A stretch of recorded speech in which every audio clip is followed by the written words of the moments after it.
চলে এলাম ডে 3-তে, যে পার্ট সেকেন্ডটা ছিল সেটা নিয়ে। নেক্সট গন্তব্যস্থল বুঝতেই পারছো, একটা পার্কে এসেছি। এখানে কি টুলুক বার্ড পার্ক এরকম একটা নামে বিখ্যাত, খুব সুন্দর। এখানে এই যে দেখছো, এখানে কিছু পাখিও আছে আর এখানে আছে হ্যাঙ্গিং ব্রিজ, সেটার ওপর দিয়ে গিয়ে আমরা ফটো তুলেছিলাম।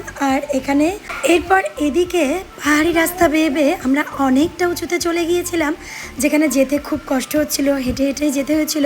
আর সেখানে আছে রাজা মহারাজাদের কিছু ধ্বংসস্তূপ, এখান থেকে নাকি তারা রাজত্ব করত। এই সমস্ত বুদ্ধিস্টদের যে রাজত্ব ছিল সে সমস্ত দেখে খুব সুন্দর সুন্দর ফুল বাড়ি ফিরলাম আবারও, মানে হোটেলে ফিরলাম। আর হোটেলে এসে আমার ছেলে কোরিয়ান নুডলস অর্ডার করেছিল, আর এদিকে আমাদের জন্য হচ্ছে বারবিকিউ, আর তার সাথে আমাদের আনন্দের নাচ।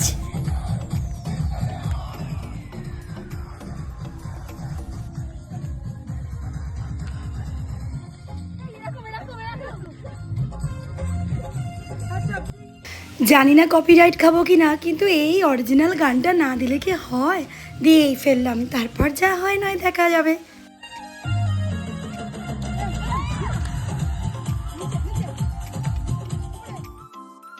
চলো আজকের ডে 3টা এখানেই আপাতত শেষ করছি, আর আমরা একটু খাওয়া দাওয়া করে নিই। এরপর কালকে আবার ডে 4 নিয়ে চলে আসবো। ততক্ষণের জন্য টাটা।